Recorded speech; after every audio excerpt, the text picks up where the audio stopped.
están habilitados los micrófonos, me parece. El mío está cerrado. Ahí lo hago.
Boa tarde.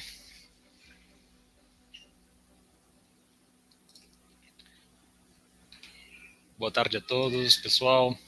Obrigado pela participação. Sejam bem-vindos a essa nossa segunda masterclass de uma série de eventos, de encontros que a gente vai estar fazendo nesses próximos meses. Nós começamos mês passado com a primeira edição. O assunto foi planejamento de demanda. A gente contou com a participação do grupo CRM, Chocolates Copenhagen. O Hugo Chagas, ele apresentou o case, a gente compartilhou bastante dicas e experiências no mundo do planejamento de demanda. E hoje a gente tem aqui o prazer e a honra de compartilhar esse espaço com a Nestlé, que também é um parceiro nosso já há 4 anos, 5 anos que a gente está trabalhando juntos, desenvolvendo soluções para a gestão da cadeia, planejamento da cadeia, desde planejamento de demanda até estoque, abastecimento. É um grande prazer para a gente contar hoje com a participação do Leonardo Carvalho. Ele é gerente executivo de Demand e Supply Planning. Já tem mais de 14 anos de Nestlé, começou como estagiário, passou por todas as áreas aí de supply, ele vai contar um pouquinho depois da sua trajetória. E pela Novix, o Juan Fernando, ele tem 8 anos já na Novix, trabalhando em processos de planejamento da cadeia.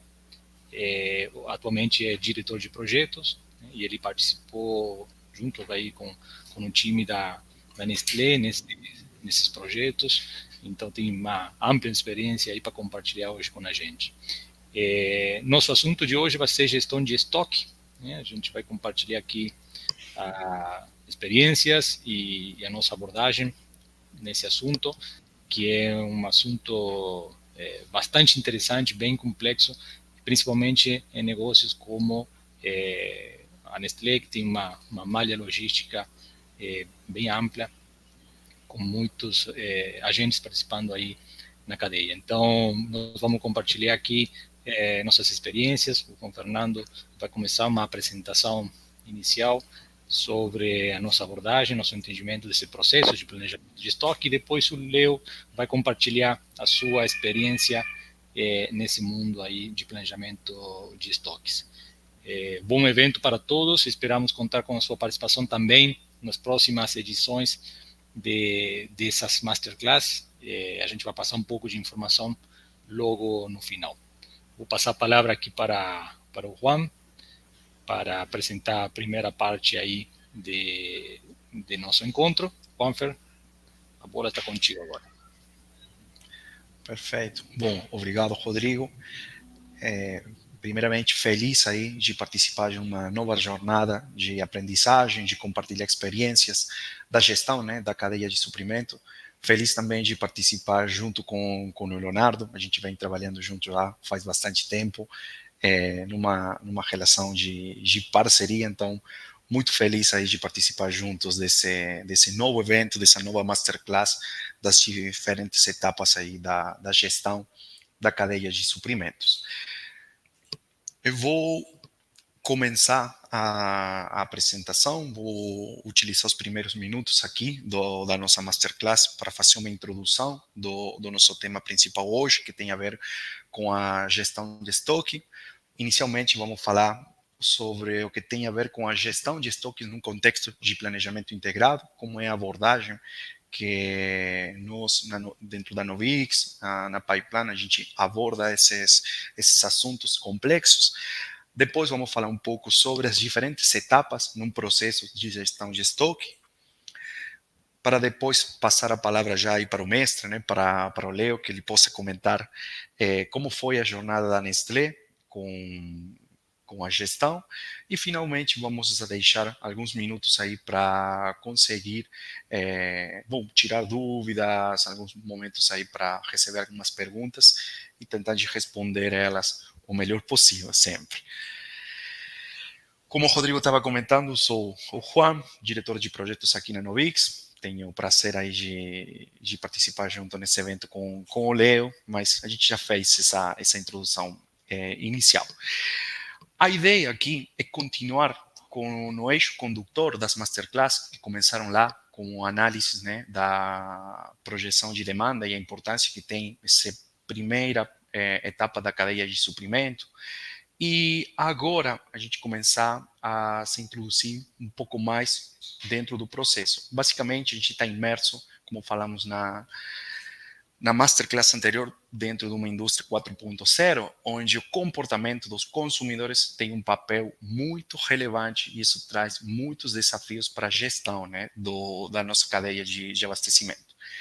As maiores exigências, né, dos consumidores, desde que tem mudanças nas preferências, mudanças nos tempos de entregas, tem diferentes comportamentos nos canais das vendas, diferentes também impactos das promoções, fazem que a gestão correta do estoque se torne fundamental. A gente precisa de uma pré-construção de inventários. Para quê? Para conseguir que o produto esteja disponível no momento que o cliente deseja o produto. Então, essa construção de inventário tem que ser realizada de forma assertiva. Por quê? Porque é muito importante equilibrar e otimizar o inventário para atender ao cliente, mas sem incorrer em custos excessivos. Então, hoje, nossa masterclass vai se focar nessa parte de gestão de inventário e vamos deixar, né, para os próximos eventos, conforme o Rodrigo estava falando no começo, algumas partes da cadeia que estão mais da outra parte, que tem a ver com produção, fornecedores, abastecimento de insumos. Enquanto à nossa abordagem, sempre a gente faz uma abordagem integrada. Então, falando de uma integração temporal como de uma integração horizontal. Por que a gente fala de uma integração horizontal?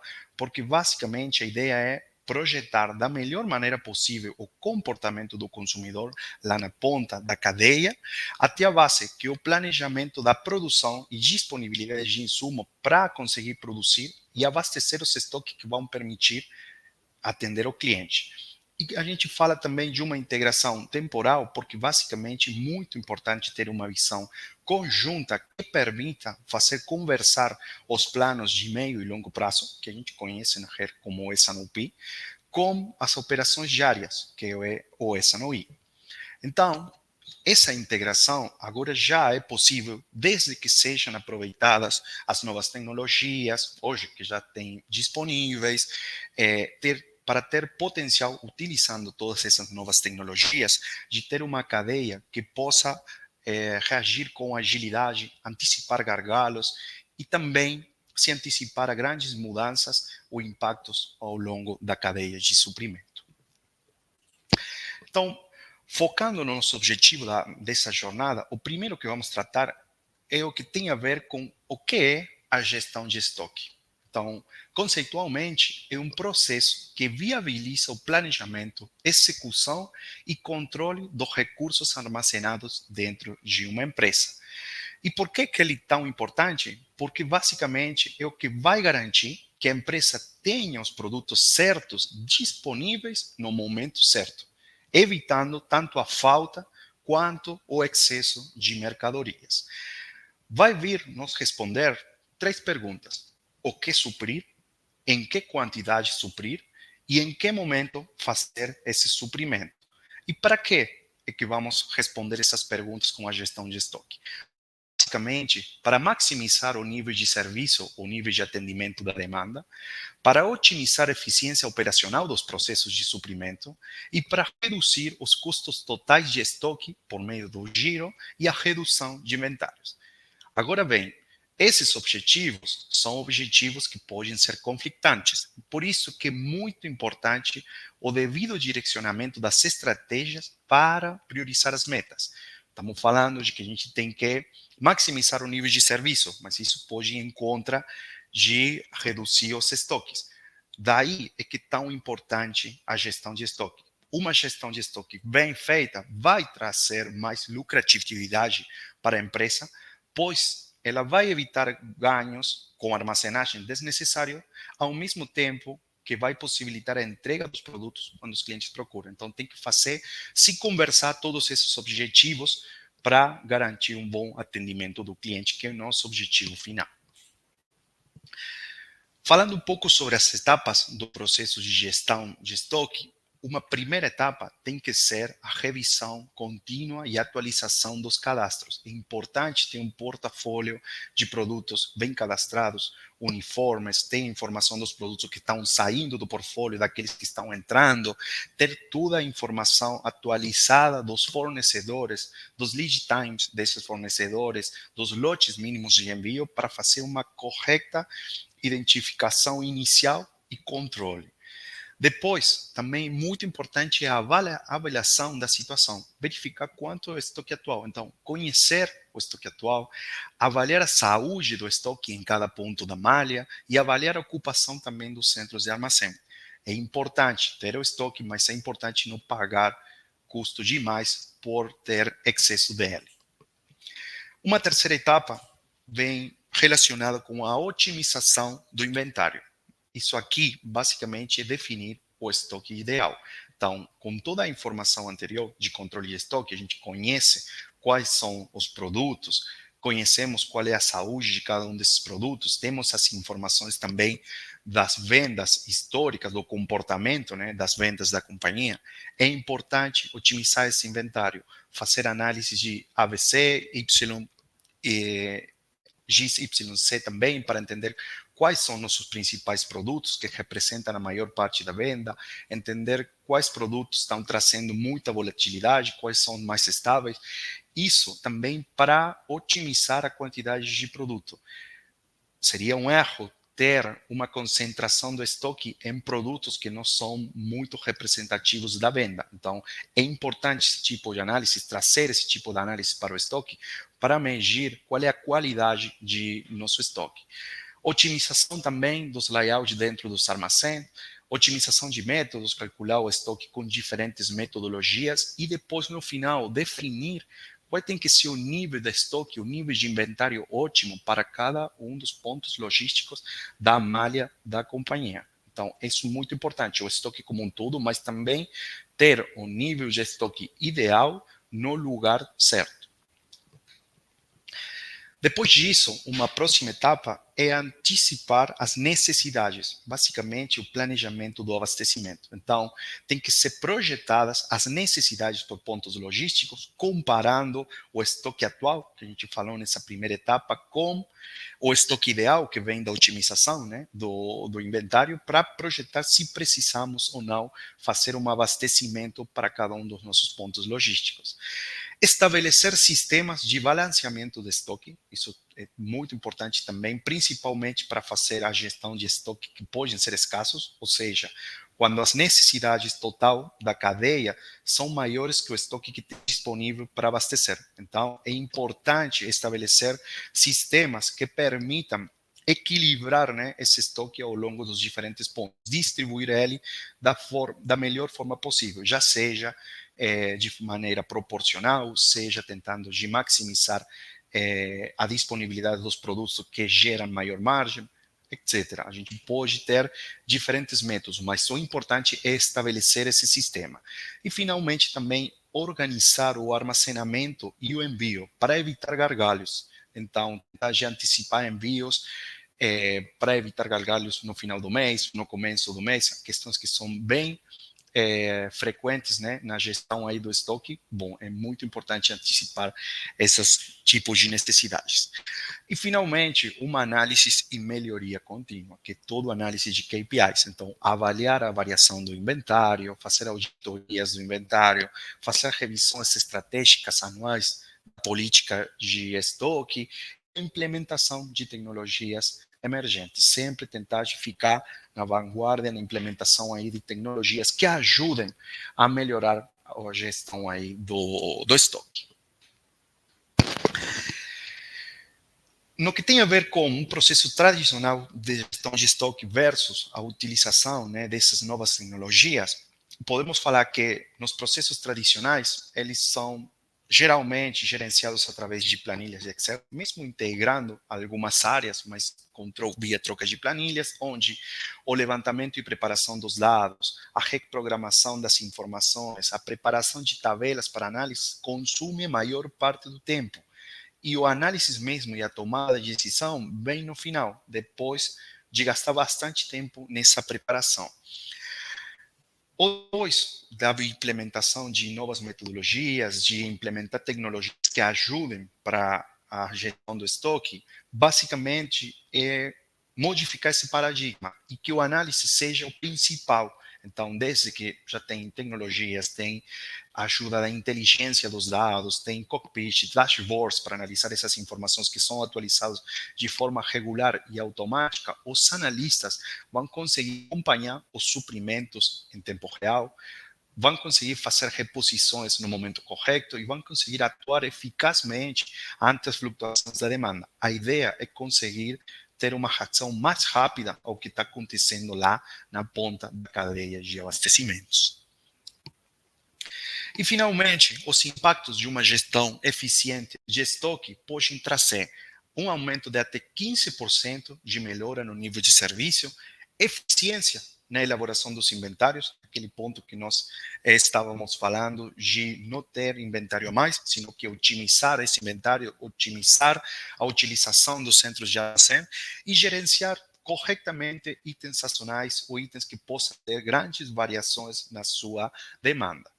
E, por outra parte, redução da venda perdida, vamos a conseguir ter o estoque disponível no momento certo, redução de até 16% na falta de estoques e redução aí dos custos de armazém e até 15% também de redução no nível geral do inventário. Então, são alguns dos benefícios de entender a importância da gestão de estoque de cada uma das suas etapas para otimizar essa gestão, otimizar o inventário que a empresa tem e conseguir equilibrar o inventário com os custos, né? Lembrando que impacta muito no capital de giro. Então, todas essas questões juntas permitem fazer mais eficiente a gestão de estoque.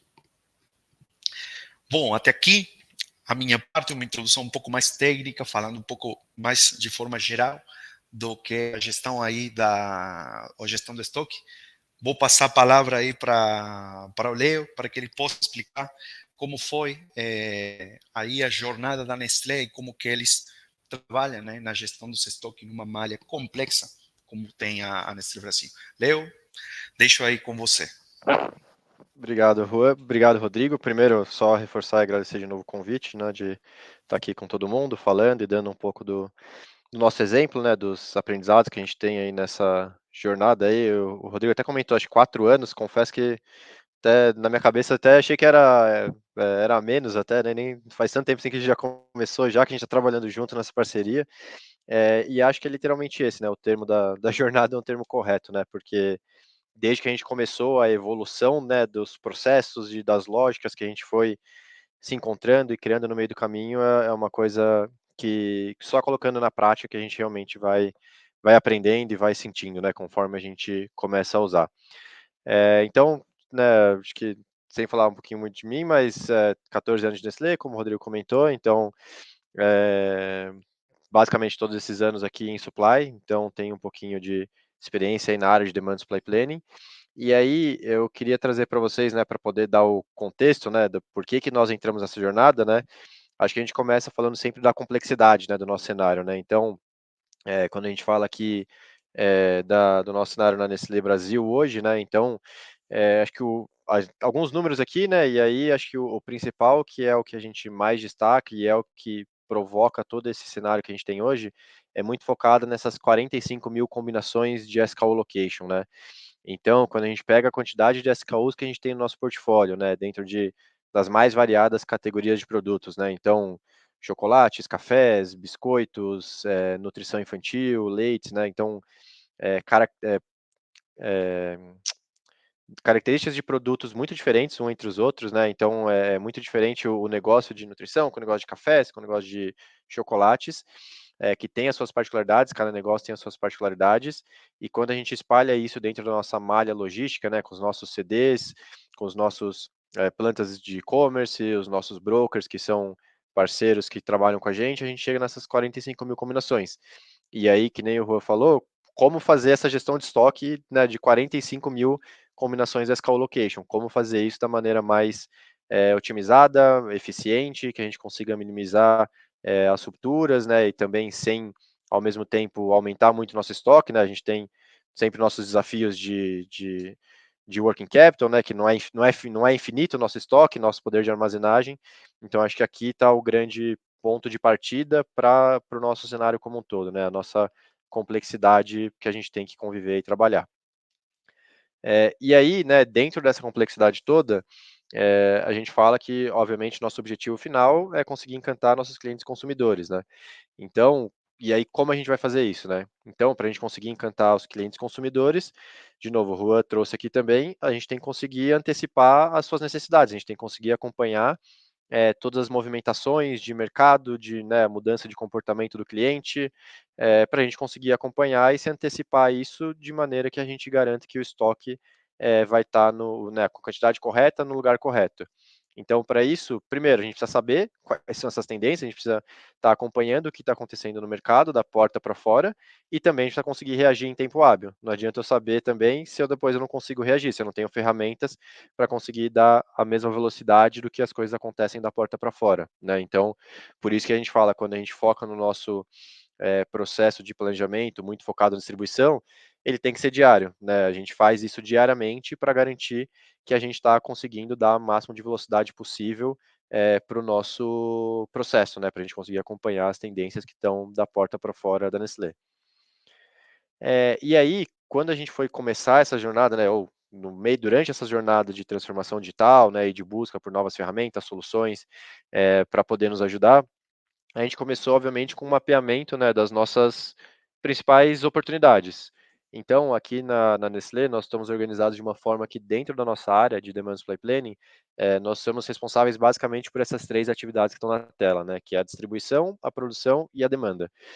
Então, quando a gente fez um self-assessment aqui para entender como a gente estava estruturado, com base em ferramentas, dados, né, tem alguns critérios que a gente utilizou aqui, a gente entendeu que distribuição era onde a gente estava com o maior gap, distribuição era a nossa maior dor, é onde tinha uma grande complexidade, né, tem uma grande complexidade, e não necessariamente a gente tinha as ferramentas necessárias para poder atuar e conseguir trabalhar com excelência dentro dessa frente.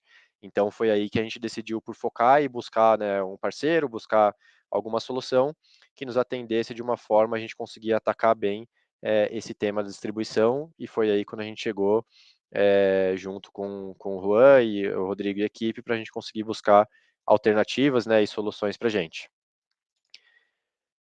Só que antes disso, né, ou durante esse processo, né, enquanto a gente estava pensando na construção da solução, né, e o que a gente queria encontrar pela frente, obviamente a gente teve que fazer a lição de casa, né, então a gente tem toda essa questão, da mesma forma, fazendo um paralelo, né, que o Juan comentou, que tudo começa ali com a questão da revisão dos dados, né, de uma boa gestão dos critérios. Aqui é a mesma coisa, a gente precisava construir um foundation aqui com a ingestão dos dados, ter um data lake ali robusto, onde os dados fossem confiáveis, né, que a gente tivesse uma rotina e uma, né, rotina, regularidade e confiança naqueles números para a gente poder usar como base da construção de todo o cenário que a gente estava desenvolvendo. Então, tudo começa com uma boa ingestão de dados, construção do data lake, para depois a gente conseguir partir para os cockpits, que vão nos dar a visibilidade, encontrar, né, gerar alguns alertas de onde a gente deveria estar olhando, para partir para a otimização e a questão do demand sensing, que eu vou falar um pouquinho também nos próximos slides aqui, tá? E aí aqui, ficou faltando acho que uma parte aqui, mas a revisão do processo aqui, na visão, o que acontece? A gente tinha um processo aqui em cima, ele tá, peço desculpas que a apresentação aqui, ela acho que comeu algum slide, alguma tela aqui, mas quando a gente olha para o processo antigo, ele tem uma série de etapas, né? Então, onde a gente está olhando aqui na parte de cima, ou melhor, quando a gente olha aqui embaixo, que tem essa questão do processo 100% automatizado que a gente está falando, que tem toda essa etapa do data processing aqui, ele na verdade são inúmeras etapas quebradas, individuais, onde cada planejador tem que executar suas atividades de maneira, de novo, individualizada, sem sinergia, sem essa conexão, e que dá muita margem. Primeiro, é um trabalho operacional muito grande, né? É um trabalho braçal ali, literalmente, da equipe para conseguir puxar os dados, extrair isso, cada um da sua maneira e de uma maneira individualizada, então sem a conexão e interface com o que os demais estão fazendo. Então, pensa que a gente tem, vou chutar aqui, né, arredondar aqui, a gente tem 15 planejadores cuidando de distribuição. A gente tem 15 pessoas mexendo no mesmo estoque ao mesmo momento, sem com que o outro saiba o que está acontecendo. Então, a gente concorria estoque um com o outro, que isso, obviamente, gerava uma série de complexidades na cadeia. E quando a gente vem buscar essa solução aqui, né, através do pipeline, né, que é o processo atual que a gente tem hoje implementado, a gente consegue trazer isso, primeiro, para todo com base na construção do data lake que eu comentei. A gente tem uma base de dados única que todos os planejadores vão trabalhar, onde ela está ali já disponível dentro de uma ferramenta, onde essa ferramenta já vai fazer todo o processamento desses dados, seguindo uma série de regras que a gente aplicou ali dentro, para sair com uma proposta final, para aí sim a gente chegar na criação da STO, que a gente chama, né, que é o plano de cargas, né, de fato ali o plano de distribuição que deveria acontecer entre plantas. E aí aqui, acho que só um insight interessante que a gente comenta, né, dos aprendizados a gente já tinha tentado em outros momentos fazer alguma implementação similar, não igual a essa, né, mas com uma parte similar ao que a gente tem aqui hoje, e acho que um dos grandes aprendizados foi a gente, né, com relação a essas regras, né, de negócio que a gente coloca aqui. A gente tem uma ideia de que é tudo padronizável, né, eu comentei, são 15 planejadores. A gente consegue padronizar o trabalho dos 15, é tudo a mesma coisa, não importa se é café, se é chocolate, se é biscoitos, e a gente tentou colocar tudo isso numa mesma vala comum, e na hora a gente entendeu que não é bem assim que funciona. Então a gente teve que dar um passo atrás e vamos automatizar e simplificar e padronizar aquilo que é possível, aquilo que a gente consegue padronizar, mas aquilo que não conseguimos, tudo bem, a gente vai até onde dá e como a gente ajuda o colaborador, né, o programador, o planejador, a seguir dali para frente, né? Então como que ele colabora com aquela proposta que a gente trouxe no sistema, tá? Então acho que esse é um aprendizado que a gente tem aqui no caminho. E aí, aqui entrando um pouco na solução, né, e aí aqui acho que ajuda a ilustrar um pouco a informação que foi faltando ali de todas as etapas, né, que são realizadas dentro da ferramenta. Então, a gente começa aqui o Demand Sensing, que eu vou entrar um pouquinho nele, que obviamente essa é uma parte nova, uma parte que não existia na solução anterior, na solução manual. Então, aqui 100% desenvolvida aqui em conjunto, onde a gente vai buscar essa antecipação de análises e cenários da cadeia. Então, aqui, né, essa leitura de tendências dos nossos clientes, né, consumidores. Então, aqui acho que pega bem esse ponto. E aí depois entra em todas as etapas da cadeia. Então, o cálculo dos requerimentos para fazer o abastecimento para cada uma daquelas 45 mil combinações que comentei, qual é o melhor sourcing, checar se tem estoque, se não tem estoque, fazer um fair share, uma distribuição com base no fair share que a gente criou, que é, né, o conceito que a gente está usando de regra. Pensa que, de novo, são 1.000 combinações para mais de 50 plantas que a gente tem espalhada pelo Brasil e que a gente tem que fazer esse equilíbrio de estoque entre todas elas. Então, como fazer isso?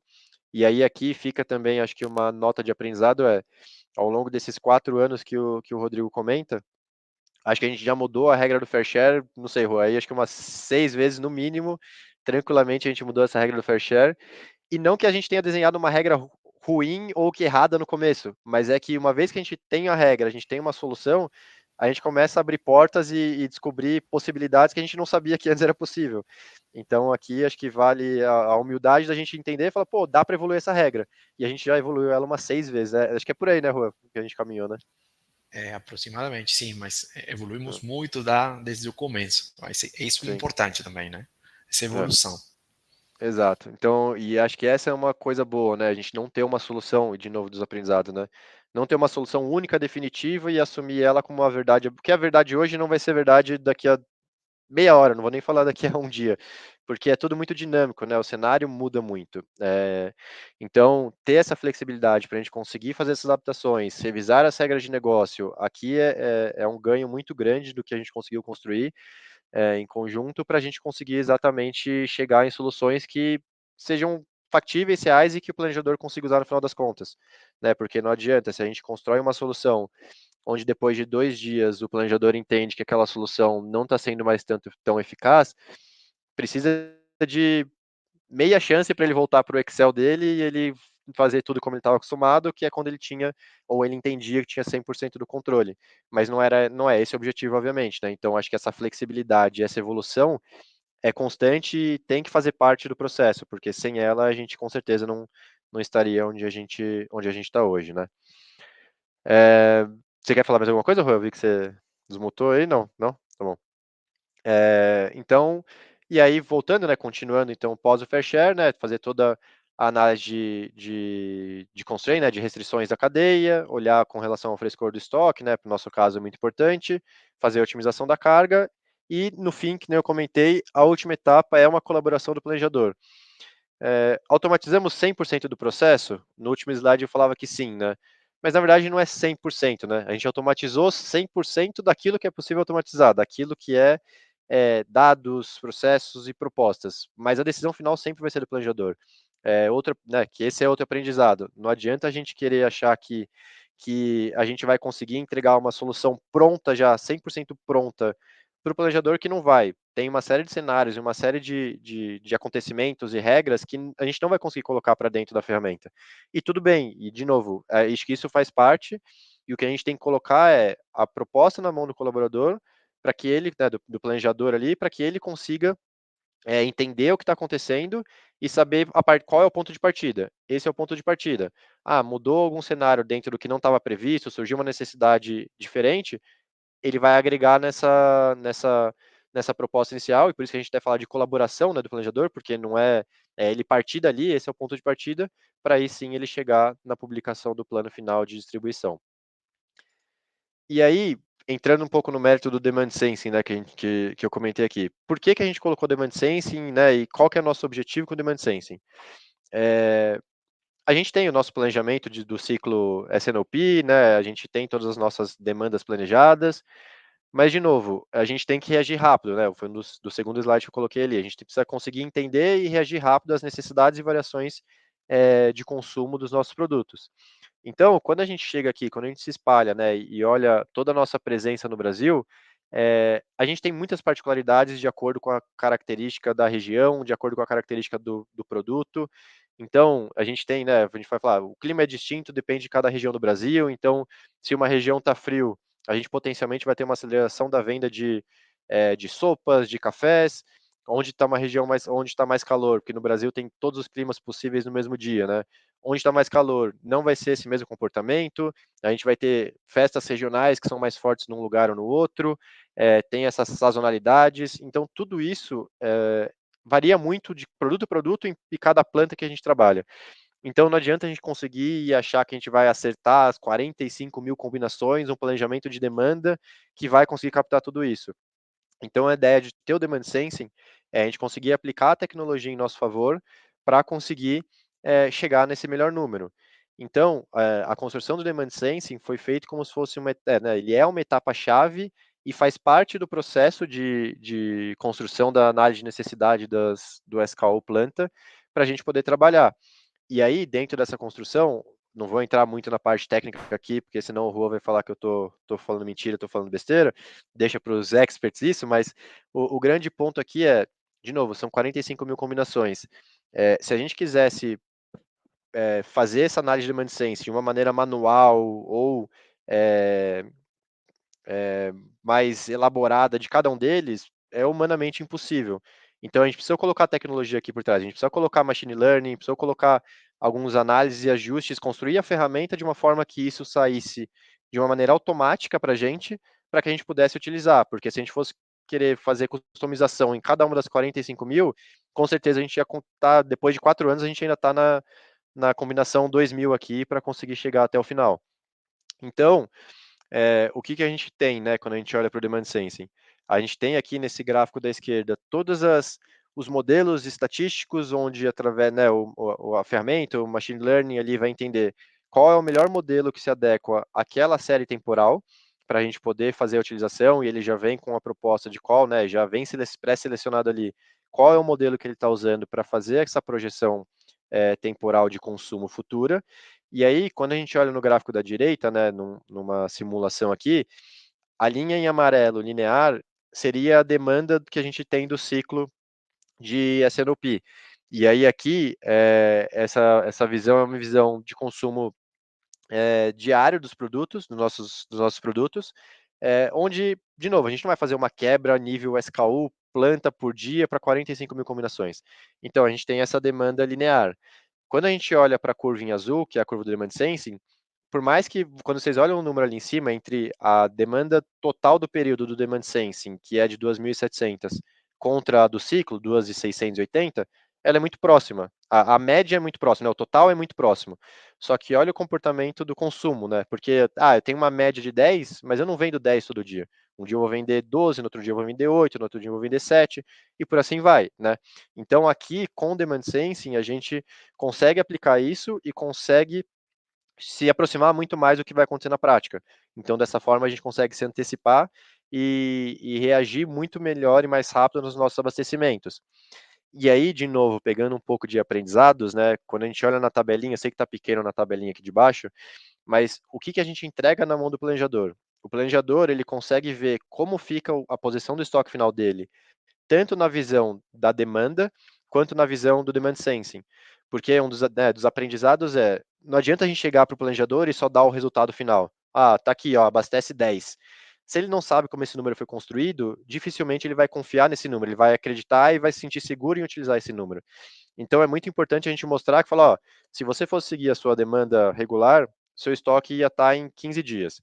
Se você for seguir com o demand sensing, o seu estoque vai parar em 5 dias. Então, por isso que a gente está propondo que abastecer mais do que o que estava previsto inicialmente.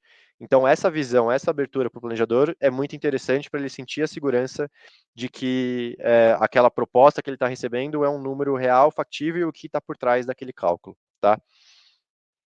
E aí, seguindo no processo, uma vez que a gente tem, né, toda essa necessidade do demand sensing, aqui, né, nos próximos slides, mostrar algumas telas só da ferramenta, né, de como a gente usa hoje.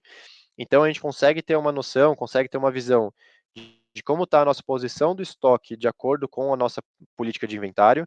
Então, a gente tem ali na direita ali os gráficos, né, a coluna com os mínimos e máximos do nosso inventário, a coluna laranja é onde está o estoque naquele momento, então a gente consegue ver a evolução do estoque comparando com a nossa política de inventário.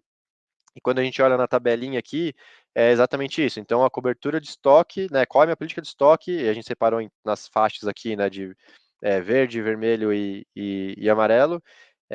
Como está nosso estoque para cada SKU, qual é a nossa política de estoque para cada SKU em cada planta. Então, cada uma das 45 mil combinações, a gente fez esse cálculo de inventário através da ferramenta, a gente definiu, de novo, as regras de negócio para fazer o cálculo da política de inventário para cada uma dessas combinações de acordo com as regras de negócio e os parâmetros que a gente cadastrou logo no começo.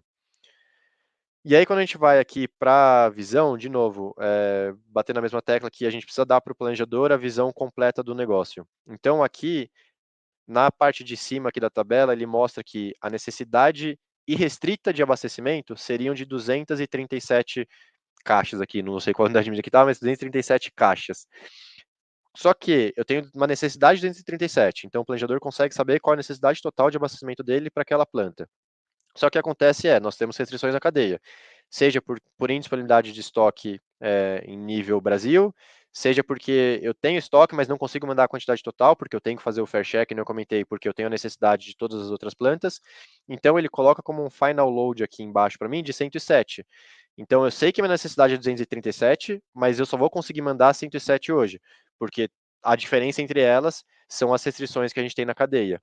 E aí, quando a gente olha aqui para baixo, a gente consegue também ter uma visão de cada SKU, qual é o cenário dele. Ah, o primeiro SKU, normal supply. Então, eu consigo fazer um abastecimento de toda a necessidade que eu recebi. Quando a gente vai para o fair share, ele precisa de, por exemplo, ele precisa de 100, eu estou mandando só 50, porque eu não consigo mandar a quantidade total, porque eu tenho que fazer essa distribuição entre todas as plantas. E o último é ruptura, eu não consigo nem mandar nada do que ele está pedindo. Então, essa visibilidade para o planejador, de novo, é super importante para ele conseguir se sentir seguro naquilo que ele está seguindo como proposta do sistema, tá? E aí, por último, a gente entra na parte da otimização da carga, né, do veículo. Então, fechei 107 ali, vou voltar para pallets, né, 107 pallets de abastecimento. 107 não é múltiplo de veículo, então a gente precisa também fazer a otimização das cargas, então priorizar qual SKU vai primeiro, qual SKU, né, vai em uma carga, qual vai na outra. Então, fazer algumas regras para definir como a gente vai otimizar os veículos, se é por peso, se é por paletização, como que a gente encaixa isso, para depois fazer a proposta final, né, e publicar o plano ali, fazer a geração da STO, né, de novo, que é a carga final que a gente quer ter para poder seguir com o plano de distribuição para o nosso time de transportes, para os nossos CDs e fábricas seguirem com esse abastecimento. Então aqui é onde termina tudo, com de novo algumas regras e a colaboração final do planejador, né? Porque é isso, alguma coisa vai ter que ficar de fora, ou o planejador quer incluir algum produto que não estava previsto inicialmente nas propostas que veio direto do sistema da pipeline. Então o planejador vai lá, faz o ajuste e roda para otimizar essa carga para a gente ter um plano final. Com isso, o que a gente tem aqui, que a gente acompanha, né, dentro dos nossos métricas de sucesso, né, dentro do que a gente puxou para toda a implementação dele, né, do projeto da ferramenta. O perfil e a dedicação da equipe muda, né, porque antes a gente fala que o trabalho aqui do DRP, né, ele era manual, ele durava aqui, nossa referência é 2 horas para fazer o trabalho, né, 2 horas para fazer a análise, né, para baixar todos os dados, fazer as análises e conseguir criar um abastecimento para uma planta, né, origem e destino. E aí aqui a gente coloca, né, o trabalho era 100% manual. Então tinha que extrair 50 bases diferentes do SAP, trabalhar no Excel, consolidar, olhar ele um por um das combinações que ele tinha para analisar e fazer uma proposta e fechar com um abastecimento. Hoje, com a ferramenta, o mesmo planejador consegue fazer isso em 30 minutos e a grande diferença não é só fazer em menos tempo, mas é fazer com mais qualidade. Por quê? Porque antes das 2 horas, 90% desse tempo ele passava com a parte operacional do trabalho. Ele não passava com análise, com a colaboração. Quando a gente vai para isso, para 30 minutos, são 30 minutos focados em colaboração, focados em análise, focados na parte que agrega valor do sistema, né? Colaborar com aquilo que ele está enxergando ali. Então, isso é muito rico. E aí, né, a gente fala que a gente tem aqui um 70% de economia de tempo do planejador, e aqui também, para ser bem claro e justo, assim, nunca foi um objetivo nosso e não aconteceu e não é a intenção da gente conseguir reduzir, por exemplo, a quantidade de pessoas que estavam trabalhando nessa atividade. Não é porque a gente reduziu em 75% o tempo para executar ela que a gente queria menos pessoas. Muito pelo contrário. A gente precisava que essas pessoas trabalhassem de uma maneira mais efetiva, pensando mais em análise construtiva e não na parte operacional. Então, esse foi o grande ganho, né? Além de ter, obviamente, uma qualidade melhor nos processos, uma qualidade melhor nas propostas, no abastecimento, a gente ainda consegue também usar o tempo da equipe para análises mais robustas, análises mais complexas, criar novas coisas, e é daí onde surge, que nem eu comentei, a evolução do processo, porque a gente começa a ter tempo de discutir, de fomentar outras formas de fazer. Então, aqui acho que é um ganho muito grande dentro do que a gente propôs também da solução da ferramenta, tá? E aí, por último, só também dentro dos resultados, tá bom, né? Eu mostrei um pouquinho ali, mas e resultados de KPIs mesmo, né? Na prática, isso. Aqui só 2 exemplos, 3, né? De que a gente tem? A gente teve uma evolução, obviamente, significativa na disponibilidade do produto, então uma queda de ruptura que a gente tinha, né, e garantia de disponibilidade, incremento de vendas aqui significativa aqui, mais de 300 business points na época que a gente fez essa análise aqui, comparando um ano com o outro. Uma outra métrica de sucesso que a gente acompanha por aqui, que seria esse gráfico do meio, que é o risco de ruptura. Então, a gente não acompanha somente a ruptura em si, mas qual que é o nosso risco de dar ruptura. Porque muitas vezes a gente sabe que quando eu não tenho produto, né, o nosso time de vendas pode e deveria focar em conseguir tirar pedido daquilo que ele sabe que tem, né, para a gente poder focar os esforços e conseguir entregar os nossos resultados. Então, muitas vezes a gente acaba perdendo um pouco a visão de uma eventual ruptura ou do tamanho da oportunidade que a gente teria de venda quando a gente está com um SKU em ruptura. Então, o que a gente faz a gente acompanha qual seria o potencial de ruptura pelo meu estoque, né, comparando com a minha venda média diária e esse tipo de coisa. Então, aqui a gente tem também uma evolução significativa quando a gente olha para isso, né, com relação à redução do risco de ruptura que a gente tem na cadeia. E o último fator aqui, critério que a gente coloca, esse é um pouco mais difícil e a gente ficou bastante tempo pensando em como a gente conseguir mostrar e ter essa visibilidade, até para a gente mesmo, e para a gente poder publicar isso para o resto da cadeia, para os stakeholders que a gente tem, como, tirando os KPIs, como a gente consegue mostrar que a gente tem uma melhor distribuição do estoque entre nossas plantas, né? Então aqui o que a gente coloca a gente consegue ver que a gente começa a reduzir a dispersão de estoque entre as plantas quando a gente olha o estoque ótimo. Então, o que acontecia a gente via que a gente tinha, a gente tem 50 plantas. Nas 50 plantas eu tinha 20 que estavam com o estoque acima do ideal, 10 com estoque abaixo, já perdi a conta para chegar nos 50, mas 20 com o estoque ideal, e por assim vai. Quando a gente começa a implementar a ferramenta, a gente coloca a regra do fair share para colocar em prática, a gente vê que a gente começa a ter essa dispersão é menor, a gente vai começar a ter ou vai estar todo mundo, a grande maioria, com estoque ideal, ou vai estar todo mundo com estoque abaixo do ideal, porque a gente está conseguindo fazer o fair share, e aí eu não vou destoar e tem um cara que está lá sobrando muito estoque e o outro faltando, porque eu estou conseguindo colocar o estoque ideal entre cada uma das plantas. Então, olhar para essa dispersão de estoque é uma maneira de acompanhar e controlar para garantir que eu estou com um estoque ideal dentro do possível, dentro do que eu tenho de nível estoque Brasil, em cada uma das plantas. Então, aqui acho que é um dos grandes benefícios, né? E com isso, não trago aqui em números, mas obviamente a gente consegue ajudar a reduzir também bad goods, né? Que é o vencimento do produto nas nossas plantas, porque eu evito que eu tenha um estoque adicional numa planta onde não precisaria ter, onde a venda não vai acontecer.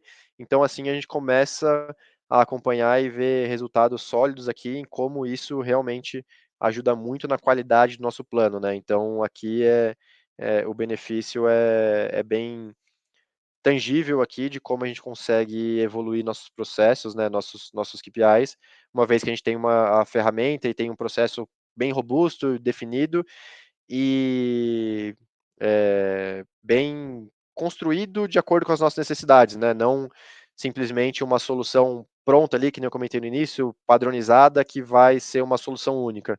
A solução única não existe, a gente tem que conseguir padronizar, a gente tem que conseguir customizar o máximo possível para atender as nossas necessidades, porque, que nem eu falei, eu tenho uma necessidade para cafés que não é igual a necessidade de chocolates. Desculpa. Então, essa customização é muito importante. E com isso, eu volto para você, Rua. Obrigado, Leo. Obrigado, Juan, pela apresentação. Parabéns aí pela jornada, por compartilhar aí todas as suas experiências e aprendizados. Antes de passar para uma ou duas perguntas aí, dependendo do tempo, queria reforçar dois aprendizados aí que o Leo comentou rapidamente, mas acho que são bem importantes em toda essa jornada, né? A primeira é que a gente conseguiu automatizar 100% daquilo que era possível de automatizar, né? Isso significa o quê? Que com ferramentas, com tecnologia, a gente consegue otimizar a sugestão do plano, né, do plano de abastecimento, no caso, ou um plano de produção, um plano de demanda, mas depois vai ter o olhar do analista e vai facilitar isso, o trabalho do analista para bater o martelo, para ajustar onde for necessário, mas já dando pré-otimizado o trabalho operacional e manual para o analista. E com isso, o aprendizado número 2, que é como a gente conseguiu uma mudança no perfil do analista, não somente ganho aí em tempo de processamentos, mas também na mudança do perfil do analista.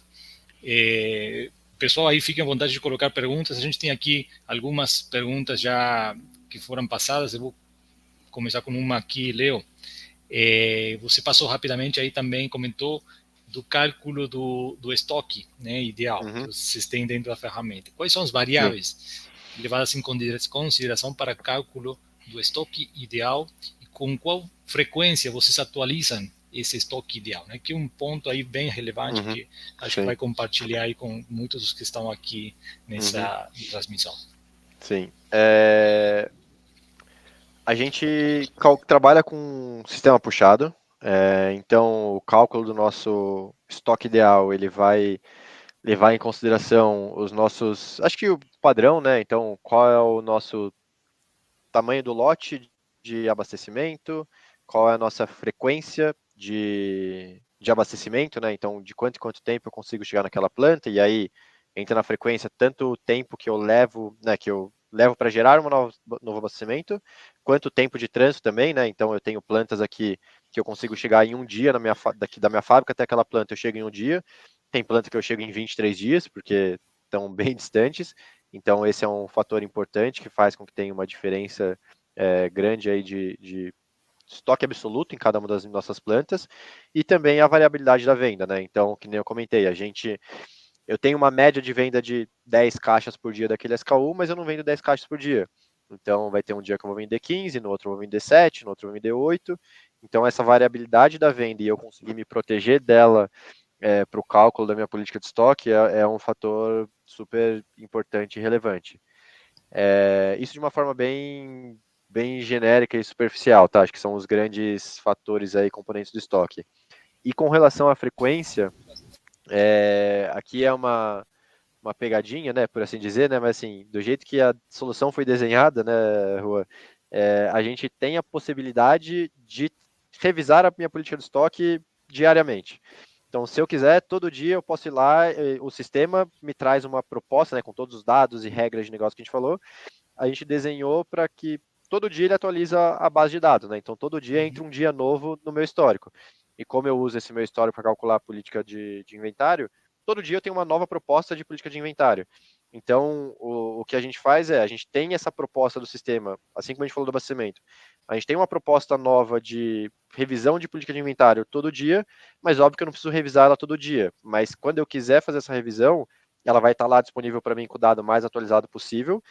E aí o que a gente deveria trabalhar são com as exceções, né? Então, eu não preciso revisar a minha política de estoque dos meus 45 mil combinações todo dia, mas eu posso olhar que elas estão desviando mais. Então, eu tenho uma política de estoque de 100, ela variou para 102, 98, não é isso que vai mudar a minha vida, então a gente não precisa mexer.